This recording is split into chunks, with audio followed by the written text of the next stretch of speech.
Hello, bienvenue, re-bienvenue. Je ne sais pas si c'est la première fois que tu arrives ici ou si tu es quelqu'un qui regarde régulièrement la chaîne. 31e épisode, ça fait 2 mois que j'ai pas tourné d'épisode de podcast tricot-crochet. J'en suis désolée, oui, non. En fait, si tu avais suivi la dernière fois, j'avais besoin de faire une petite pause. J'ai fait une pause, me revoilà et j'ai plein de trucs pour toi. Et du coup, on va pas tarder, on est parti. Allez.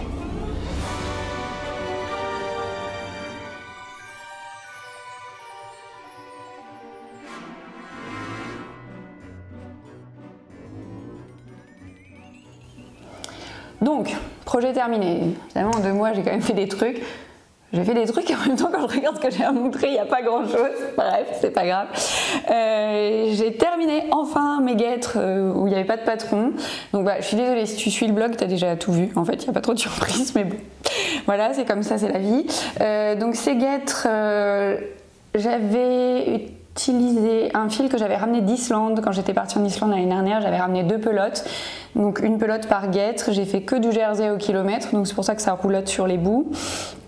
Elles tombent exactement comme j'en avais envie. C'est des guêtres que j'ai tricotées pour les cours de yoga que je donne, les cours de yin, parce qu'en yin, enfin que je donne et que je prends d'ailleurs, parce qu'en yin on se refroidit rapidement et du coup, là honnêtement avec le retour à Paris, je pense que j'ai bien fait de les faire et que je devrais les mettre cette semaine en cours. Donc voilà, ça c'est le premier truc terminé. Je remets tous les liens dans la zone de description sous la vidéo. Donc je mettrai les articles qui correspondent à chaque ouvrage, hein, donc pas de panique. Et s'il y a besoin de plus d'infos, il y a les infos quelque part. Donc ça c'est le premier ouvrage. Ah oui, si. Elles sont un peu rêches parce que le fil que j'ai ramené d'Islande, c'est un fil qui est assez peu travaillé. C'est du 100% laine, c'est pas du tout du mérinos. C'est rêche, mais moi ça me dérange pas du tout parce qu'en fait, vu que je les mets par-dessus mon legging pour les cours, ça me gratte pas du tout. Après, c'est sûr que c'est pas le genre de fil que j'utiliserais pour me faire un col parce que ça gratouille. Voilà, donc c'est tout pour ce projet-là. Le deuxième projet terminé, ce sont des chaussettes. Ouais, encore des chaussettes. C'est le patron Mr. Grace's Socks. Donc, ce sont des chaussettes que j'ai tricotées avec le fil gradient à chaussettes de chez Lafayfil. Donc, j'espère qu'on voit à la caméra que en fait, ça part foncé et ça devient très clair. Alors, je les ai tricotées dans le sens en fait. Ça commence clair et ça finit foncé.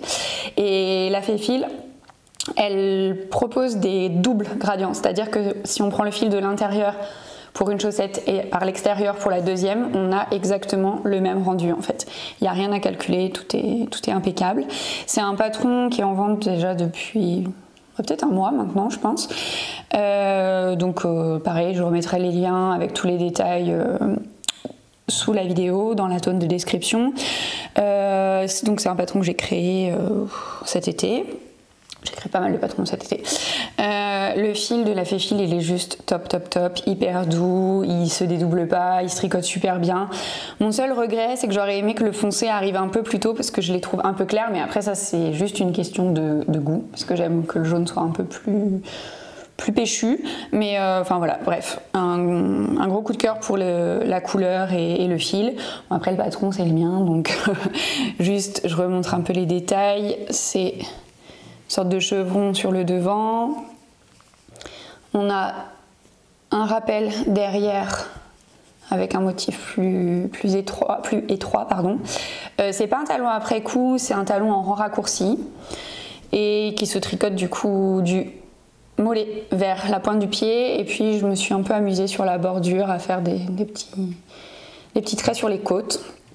Donc rien de bien compliqué, mais si vous avez jamais tricoté de chaussettes, peut-être tricoter une paire un peu simple avant de tricoter celle-ci, parce qu'il y a quand même pas mal de techniques différentes.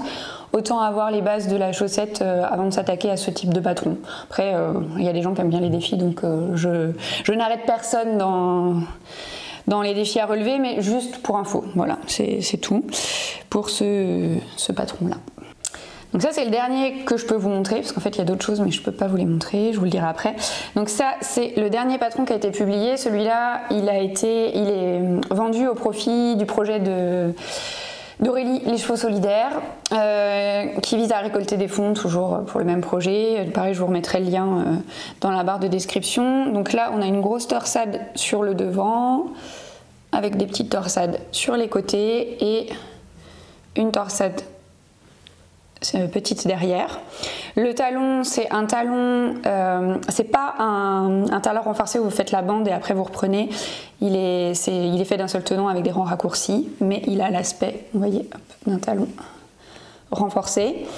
C'est le fil teint par Aurélie, fil et cheveux solidaires Strong and Shiny. Il y a, vous pouvez le voir, je pense à la caméra, des petites particules de comment, je ne retrouve plus mes mots, de Stellina, pardon, qui font que ça brille. Et du coup, le patron s'appelle Twist and Shine. Twist pour le côté torsade qui twist, et shine parce que bon, bah, la laine elle brille quand même, hein, voilà. Pareil que pour le patron précédent, c'est mieux si vous avez déjà tricoté des chaussettes toutes simples, parce que bah, il faut faire les torsades, il y a ce talon un peu différent, enfin voilà. Après, si vous avez déjà fait des torsades et que la seule difficulté c'est que vous n'avez jamais fait de chaussettes, ça marche. Par contre, s'il y a et les torsades à gérer et les chaussettes, je sais pas trop. Après, encore une fois, chacun fait comme il veut.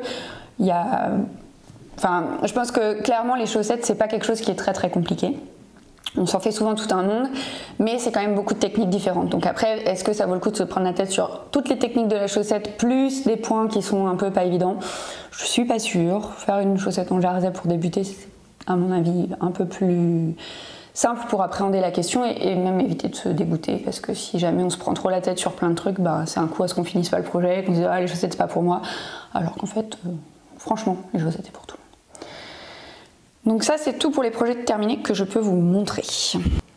Il y a un autre projet terminé que je peux pas vous montrer parce que c'est un cadeau. Et le projet en cours, du coup, je vais vous en parler dans le même temps et je vais pas vous le montrer non plus parce que c'est aussi un cadeau. Et il y a des risques que les deux personnes à qui je vais offrir ces chaussettes regardent le podcast. J'en suis pas 100% sûre, mais il y a des risques, donc du coup, je préfère ne pas les montrer. Et en plus, oui, enfin voilà, je prends pas de risques. Pour les projets à venir, je fais aussi très vite. J'ai une idée de patron de chaussettes en tête. J'ai un autre projet sur lequel je dois travailler pour la fin du mois dont je peux pas vous parler non plus. Sinon, ça fait beaucoup de choses à ne pas parler, à ne pas montrer. Mais ça va arriver très vite, je vais pas vous garder le suspense 300 ans. Et par contre, il y a toujours mon cache-cœur, le fameux gilet avec le patron de Marie-Amélie que je dois absolument faire. Je suis toujours pas passée chez Live Weasel chercher le fil. J'espère pouvoir faire ça samedi, maintenant que je suis rentrée de congé, que j'ai un peu écrémé tout ce que je devais faire. J'ai vraiment envie de me tricoter ce gilet, donc voilà, ça c'est tout pour la partie projet. On passe à la partie information plus ou moins en vrac. La première info importante, si vous suivez pas le blog, si vous n'êtes pas sur Ravelry, ça fait beaucoup de si et c'est pas terrible, hein. Franchement, je serais vous, j'aurais rectifierai le tir. J'ai lancé, avant de partir en vacances, oui parce qu'en fait je reviens de 2 semaines de vacances, en plus d'avoir pas posté pendant 2 mois, j'ai osé prendre 2 semaines de vacances. Avant de partir en vacances, ouais, j'ai lancé un cal qui s'appelle le cal écheveau solidaire Noël 2019. Vous avez bien Gaëlle, on est fin septembre, quasiment octobre. C'est gentil, mais Noël c'est pas tout de suite. Ouais, Noël c'est pas tout de suite, mais quand tu tricotes ou que tu crochettes tes cadeaux à la main, et ben il est bien important de s'y prendre à l'avance parce que sinon tu te retrouves la veille de Noël avec ton pull qui est fini à moitié et que tu ne pourras pas offrir décemment non terminé à la personne à qui tu le destinais. Donc mieux vaut s'y prendre à l'avance pour éviter ce genre de déconvenu. Du coup, j'ai lancé ce cal. Le principe, c'est un cal qui a commencé le 15 septembre, qui se termine le 15 décembre, parce que oui, il faut terminer ses cadeaux à l'avance, pas le 24 au soir avant minuit pour pouvoir l'emballer à minuit moins 1 et l'offrir à minuit pile. Les inscriptions se terminent le 9 octobre, donc il te reste encore 1 semaine à peu près pour t'inscrire si tu ne l'as pas encore fait. À partir de cette date, ce ne sera plus possible de s'inscrire. Pour la simple et bonne raison que, alors j'ai pas regardé Ravelry depuis que je suis revenue de 15 jours de vacances, donc je ne sais pas du tout combien il y a de personnes inscrites, mais si c'est comme le cas précédent, vous avez une centaine, c'est beaucoup de choses à gérer, donc ça c'est le premier point, je limite les inscriptions parce que comme ça c'est plus facile pour moi à gérer. Ouais, je suis une grosse feignasse et j'assume. Et le deuxième point, c'est que j'ai pas envie de voir débarquer des gens le 1er décembre, s'inscrire au cal, qui de toute façon n'auront pas terminé leur projet, ça a pour moi aucun sens et pour vous non plus je pense. Donc du coup, c'est histoire de se motiver correctement et de faire ça de façon saine et posée, sans courir à l'arrache pour absolument vouloir participer alors que ça sert à rien. Et voilà, donc c'est les infos pour le cal. Le truc, vous allez me dire, le lien avec les chevaux solidaires, c'est quoi ? C'est hyper simple en fait. Pour tout patron qui est terminé durant la période, vous avez une chance d'être tiré au sort. Et si c'est un patron de les chevaux solidaires, vous avez, que je ne me trompe pas, oui, je crois que j'ai mis 5 fois plus de chances d'être tiré au sort. C'est-à-dire que si on faisait un petit papier par nom de personne qui a terminé, par exemple on dit, je sais pas moi, Amélie, elle a terminé 3 projets. Et il y en a un de ces projets-là qui était fait avec un patron qui rapporte des sous à les chevaux solidaires, donc c'est les patrons qui sont en vente dans la boutique les chevaux solidaires sur Ravelry. Et ben elle va avoir un papier pour le premier projet qui est pas chevaux, un deuxième papier pour le premier projet qui est pas chevaux, et 5 papiers pour le projet qui étaient estampillés chevaux solidaires. Donc du coup ça lui fait 7 chances d'être tiré au sort parmi tous les gens. Si c'est pas hyper clair, j'ai écrit un article qui est vraiment super clair sur mon blog, je mets le lien dans la zone de description sous la vidéo. L'idée c'est de faire ses cadeaux de Noël tous ensemble, de se motiver, ça c'est normal, c'est le but du cal comme d'hab. Et en plus, si tu le souhaites, de faire une bonne action. Après, t'es pas obligé, tu peux tout à fait participer au cal sans utiliser aucun des patrons de les chevaux solidaires, il n'y a pas de souci. Je ne pousse personne à quoi que ce soit, c'est juste que je me suis dit, si on peut faire, lier l'utile à l'agréable, pourquoi pas. Voilà pour ce premier point d'info en vrac. Pendant mes vacances, j'ai terminé de tricoter un patron qui va arriver en test, donc j'ai pas encore eu le temps de le rédiger. Je pense que d'ici courant de semaine, je devrais faire l'appel à test et comme d'habitude, j'aurai besoin de 2 personnes par taille de pied et ça va du 33-34 au 43-44, un truc comme ça, au 44-45, je sais jamais. Enfin bref, de toute façon, si vous voulez être tenu au courant de ce genre de tests et que vous voulez participer, j'envoie toujours, donc les premiers informés c'est ceux sur Ravelry parce que je lance toujours l'appel à test en premier dans le groupe Ravelry puisque c'est là-bas que se passe le test. Et ensuite dans la foulée, en général dans la journée, j'envoie un mail par la newsletter exprès pour expliquer les conditions du test. Là le but du test exclu, comme quoi je dis des choses aussi, même si je peux pas les montrer, c'est juste que là j'ai pas pris mes chaussettes avec moi. Le but de ce patron ça va être d'utiliser les restes de fil parce que c'est bien beau de tricoter plein de chaussettes mais on a toujours plein de restes et on sait jamais quoi en faire. Donc c'était en avril je vous avais sorti un patron pour utiliser les restes, et ben en voilà un deuxième pour octobre. Donc si ça vous intéresse, restez au taquet, je vais bientôt avoir besoin de vous. Et la dernière info en vrac, elle concerne le podcast en fait, parce que donc, si vous n'aviez pas suivi, si vous débarquez, que vous n'avez jamais regardé le podcast, du coup vous n'êtes pas au courant du truc, mais jusqu'à présent je postais un épisode de podcast tous les 15 jours ces derniers temps. On en est au 31, donc ça commence à faire un bout de temps que je postais tous les 15 jours, et en fait je ne m'en sors pas à poster les podcasts, les tutos, plus les vidéos de yoga et tout ça. Donc c'est pour ça que j'ai pris les 2 mois d'été un peu pour me poser, pour réfléchir, à m'organiser un peu mieux avec tout ce que je fais en dehors de... Oui, parce que j'ai un travail à plein temps pour ceux qui n'ont pas suivi. Donc du coup c'est un peu compliqué de gérer tout ça et je me suis dit qu'en fait j'allais maintenant vous faire un épisode de podcast par mois. Du coup ça me permet de vous montrer plus de choses parce qu'il y a quand même pas mal de fois où l'épisode de podcast il durait 10 minutes parce qu'il n'y avait pas grand chose à montrer. Alors je sais que c'est un format qui convient à beaucoup, enfin moi la première j'aime bien quand les podcasts sont relativement courts, ça ne m'empêchera pas de garder un format relativement court mais du coup je pense qu'on sera plus sur des 20 minutes et pour moi ce sera aussi plus facile à gérer parce qu'un podcast par mois ça sera largement suffisant pour... déjà pour vous montrer suffisamment de choses et moi dans mon organisation pour trouver du temps pour moi aussi. Voilà, j'espère que ça vous conviendra, vous me direz et puis on verra comment ça se passe. Et maintenant, on passe à la dernière partie, la partie FAQ. D'ailleurs, je verrai comment faire pour la partie FAQ quand je posterai plus qu'une fois par mois parce que en fait, j'ai remarqué que souvent, vous me posez des questions auxquelles j'ai déjà répondu, que ce soit dans des articles de blog ou déjà dans des FAQ précédentes sur les vidéos. Alors, je sais pas trop, je me demandais si je devrais pas regrouper toutes les questions qui ont déjà été posées. Alors, en tous les cas, celles des FAQ, genre, je sais pas, sur un article de blog ou sur une page fixe avec des thèmes pour que vous vous y retrouviez. Après, en même temps, je me dis, je sais qu'il y en a plein qui en ont rien à secouer et qui posent leurs questions juste comme ça, sans jamais aller chercher auparavant s'il y a la réponse quelque part. Du coup, je me dis que c'est peut-être beaucoup de boulot pour moi et pas grand intérêt pour le reste du monde. Donc, je sais pas. Enfin bref, si vous avez un avis sur la question, n'hésitez pas à me le dire en commentaire si vous trouvez que c'est intéressant ou pas.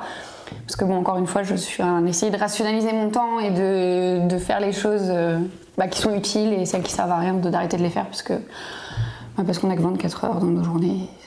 C'est fort dommage d'ailleurs, on dort beaucoup trop. Bref, première question. Allez, on arrête les bêtises. Oui, du coup là pour la FAQ j'avais posté sur YouTube, sur l'onglet communauté et sur Instagram pour avoir vos questions. La première c'est James Roy qui me dit: as-tu des projets pour les cadeaux de Noël? Donc oui, j'ai des projets pour les cadeaux de Noël. J'ai pas encore exactement fait la liste, il va falloir que je m'en occupe, mais du coup je participe au cal que j'ai lancé pour les cadeaux de Noël. Je pense qu'il y aura des paires de chaussettes. Après je sais pas trop si je vais faire des plus grosses pièces, ça m'étonnerait. Je pense que genre le gilet cache-cœur que je dois faire, ce sera peut-être mon cadeau de Noël. Oui, parce que dans le cal, on a le droit de se faire des auto-cadeaux. Au fait, je l'ai pas dit, mais ça compte. Et après, ouais, pour mon entourage, je sais pas, peut-être des chaussettes, mais ça dépend pour qui, je suis pas sûre de tout. Donc en fait, en gros, si tu veux savoir ce que je vais faire pour Noël, inscris-toi au cal ou ziote dans le sujet du cal et tu verras ce que je suis en train de bricoler parce que c'est pas encore hyper clair dans ma tête. La question suivante, elle est de Hedgehog Readings. Je sais que tu aimes beaucoup l'Arouetta classique. As-tu pu observer sa tenue dans le temps en termes d'usure concernant les chaussettes? Alors, d'ailleurs la Miss elle m'avait rappelé que j'avais déjà fait une vidéo avec un article complet où j'avais listé tous les fils que j'avais déjà utilisés pour mes chaussettes avec l'usure, parce que ça faisait déjà pas mal de temps que je les portais. Depuis, alors je pense qu'il date un peu l'article, je me demande si ça fait pas au moins 1 an qu'il est en ligne. J'ai utilisé des nouveaux fils, donc peut-être que si ça vous intéresse, je peux refaire un update. En tous les cas, pour la Arouetta que j'utilise depuis déjà pas mal de temps, d'ailleurs j'aurais dû prendre une chaussette pour vous montrer, enfin bref, c'est pas grave. Elle est top. Franchement, rapport qualité-prix, elle est super, elle est très douce. Elle s'use pas plus vite qu'une autre. Enfin, honnêtement, j'ai pas remarqué sur les chaussettes que je porte d'usure particulière. Enfin, franchement, impeccable. Je la recommande toujours. Et parce que là, je commence à avoir du recul sur les chaussettes que j'avais tricotées déjà avec ce fil-là. Parce que c'est vrai qu'à l'époque, j'ai commencé à utiliser ce fil, ça fait peut-être un an, je pense maintenant, quelque chose comme ça. Et du coup, je porte mes chaussettes tous les jours. Il n'y a que vraiment en plein été, quand je mets les sandales, que je les porte pas. Mais sinon, là, en septembre, j'avais déjà commencé à porter les chaussettes avant de partir en vacances. Parce que je suis frileuse et que voilà, donc je les porte vraiment énormément. Et je conseille vraiment ce fil, il est top. Alors là on passe, du coup ça c'était les gens sur YouTube avant, 2 questions d'avant. Il y a d'autres gens qui m'avaient posé des questions mais en fait je leur ai répondu en direct parce que c'était des choses auxquelles j'avais déjà répondu et où je pouvais les aider tout de suite. Il y a là maintenant, donc on passe sur Instagram.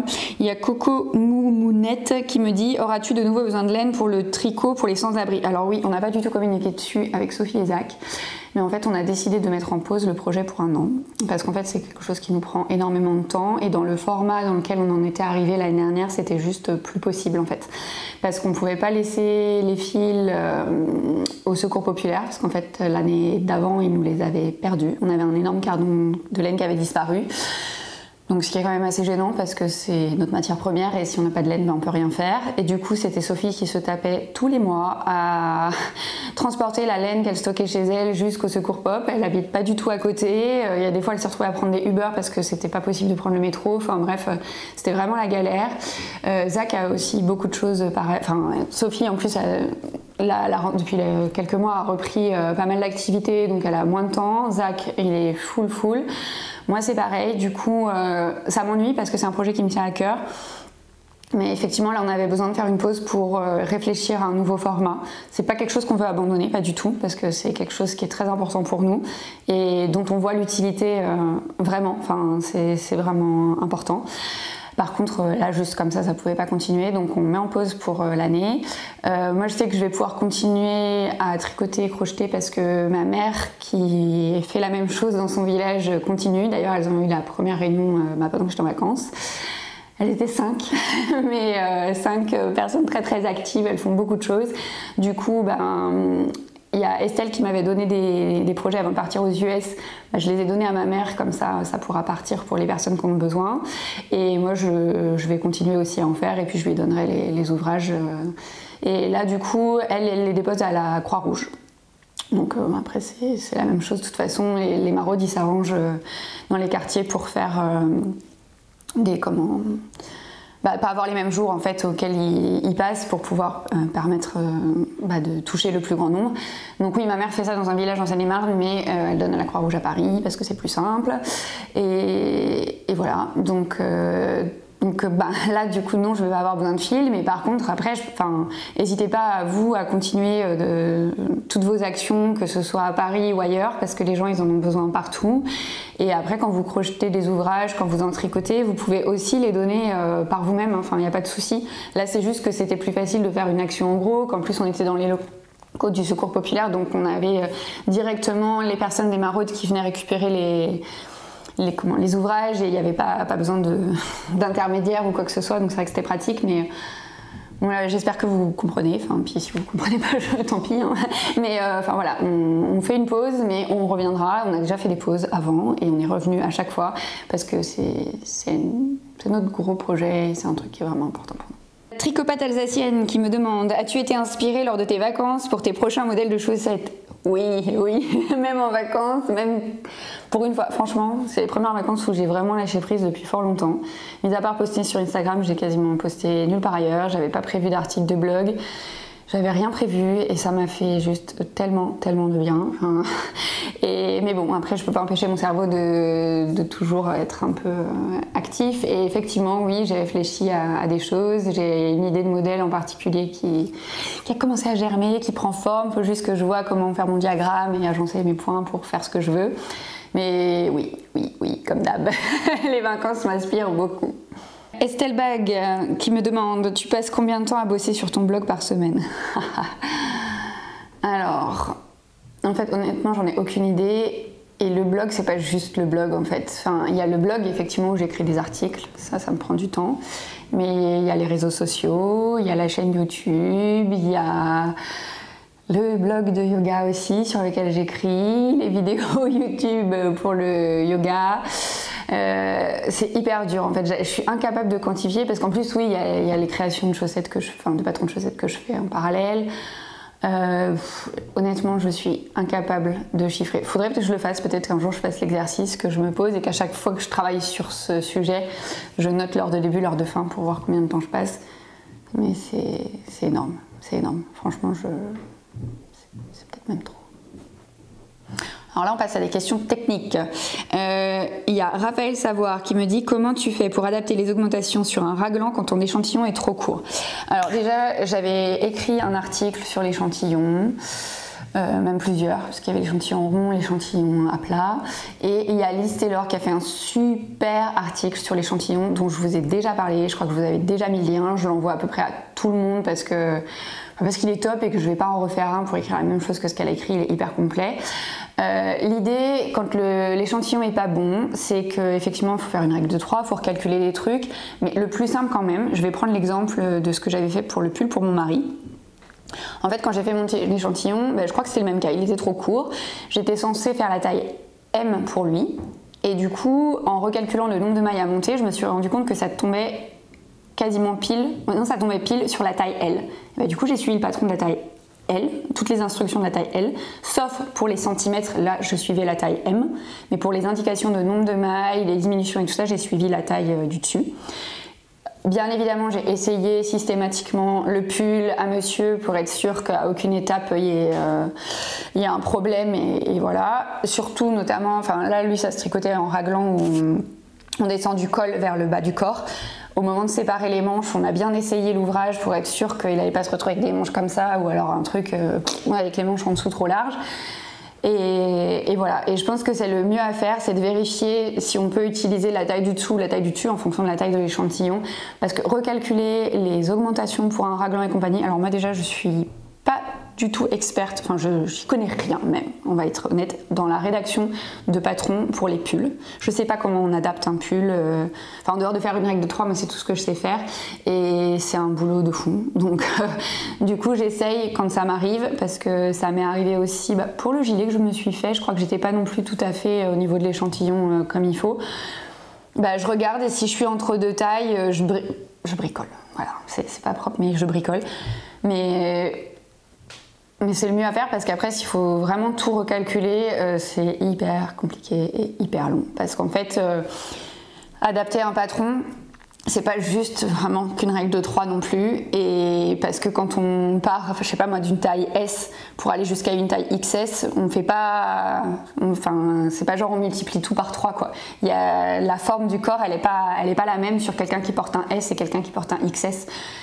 Donc du coup c'est assez compliqué, et moi ce que je fais c'est que j'essaye de voir si je suis au plus près de la taille du dessous, de la taille du dessus, pour coller au mieux, de vérifier aussi mon échantillon, de voir si en changeant de taille d'aiguille aussi, ça c'est ce que j'avais fait pour le pull, pour celui pour mon mari ou pour le mien, je sais plus, pour mon mari je crois. J'avais changé la taille d'aiguille aussi pour vérifier si mon échantillon pouvait coller mieux. Après il faut faire attention, effectivement il faut pas que l'échantillon, si on prend des plus grosses aiguilles, l'échantillon ressemble à un filet de pêche, hein, on est bien d'accord. Mais voir si ça peut aider aussi à avoir un échantillon qui soit mieux.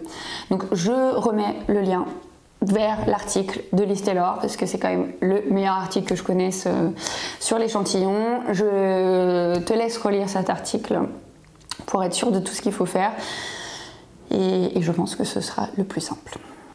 La dernière question, elle est du bonheur dans l'atelier. En bloquant mon châle, j'ai découvert une maille perdue en plein milieu. Que faire? Eh bien, la seule chose à faire, c'est qu'il faut la sécuriser. Donc, il faut la rattraper, voir si tu peux remonter ta maille sur l'ouvrage pour retrouver ton motif. Si jamais il s'avère que, je sais pas ce que tu as fait, mais ça a bricolé et le motif il est bon, juste tu prends un autre fil et tu fais un petit point de couture pour sécuriser la maille. Mais il faut surtout pas la laisser parce que sinon elle va se défaire jusqu'au bout, et là tu auras une échelle sur toute la hauteur de ton châle. Donc il faut la récupérer, voir s'il y a besoin de la relever sur les rangs sur lesquels elle se serait défaite, et un petit point de couture pour sécuriser. Alors après le point de couture c'est pas évident parce qu'il faut pas que ça se voit sur un châle, je sais pas, si tu as de la dentelle ou je sais pas quoi, vois ce qui est le mieux. Est-ce qu'il faut pas prendre un fil vraiment hyper fin, vraiment du coup de couture, et pas ton fil que tu as utilisé pour tricoter? À toi de voir, là moi sans voir l'ouvrage je peux pas dire, et en plus ça m'est jamais arrivé, donc je croise les doigts, mais c'est tout ce que je vois comme solution. Après si toi derrière ton écran tu as une solution pour du bonheur dans l'atelier, surtout n'hésite pas à partager dans les commentaires, je pense qu'elle sera ravie d'avoir une solution qui fonctionne et qui a été testée et approuvée, parce que moi c'est juste ce qu'on m'a déjà dit de faire mais j'ai jamais eu besoin de le faire, donc je suis pas sûre. Enfin si, je suis sûre du résultat, mais après il y a peut-être mieux, et ça par contre j'en sais rien. Et bien voilà, on est arrivé au bout. 2 mois sans tourner, je crois que j'ai un peu quand même perdu le fil, et du coup limite je m'inquiète un peu pour un épisode par mois, voir si ce sera bien fluide, parce que c'était comme pas hyper fluide, non? Pas d'accord? Non, c'est pas top hein. Bon écoute, j'essaierai de faire mieux la prochaine fois, et voilà. Mais bon ouais, non, c'est toujours un peu compliqué de se remettre en jambe en fait, je pensais pas, mais si. Mais en tous les cas, merci d'avoir suivi jusqu'au bout, merci d'être toujours là, même quand je fais des pauses, parce que de toute façon je reviens, et j'attends tes commentaires avec impatience, c'est toujours trop cool. Enfin franchement, les épisodes de podcast, moi c'est ça que j'adore, c'est que vous êtes toujours très, très actifs dans les commentaires, et c'est super cool parce que j'adore discuter avec vous, échanger, que ce soit sur des astuces que vous ayez à partager suite à la FAQ, peu importe, c'est sur tous les sujets. Moi je trouve ça vraiment top. Et voilà. Et une info, si tu es à Paris tous les 2e mardis du mois, n'hésite pas à venir à l'Anti-Café, c'est soirée tricot crochet, 2e mardi du mois, 18h30, 20h30, Anti-Café Louvre. Le métro c'est Palais Royal Musée du Louvre, le plus proche. Sinon tu prends ton vélo, tu prends ton scooter, tu prends je sais pas quoi, tes pieds si tu n'habites pas loin. Et surtout n'hésite pas à venir, ne fais pas ton ou ta timide, hein, parce que je peux te le dire, il y a plein de gens qui ont essayé et ils sont restés. Alors n'aie pas peur, on mord personne, on est hyper sympa, et ça fait toujours plaisir de rencontrer des gens avec qui d'habitude on est derrière l'écran, on papote, et puis on s'est jamais vu, et quand on se voit en vrai, c'est trop cool. Voilà, et bien bonne soirée si tu regardes cet épisode quand il sera diffusé, sinon bonne journée, bon week-end, bonne semaine, bonne je sais pas quoi, et à très bientôt.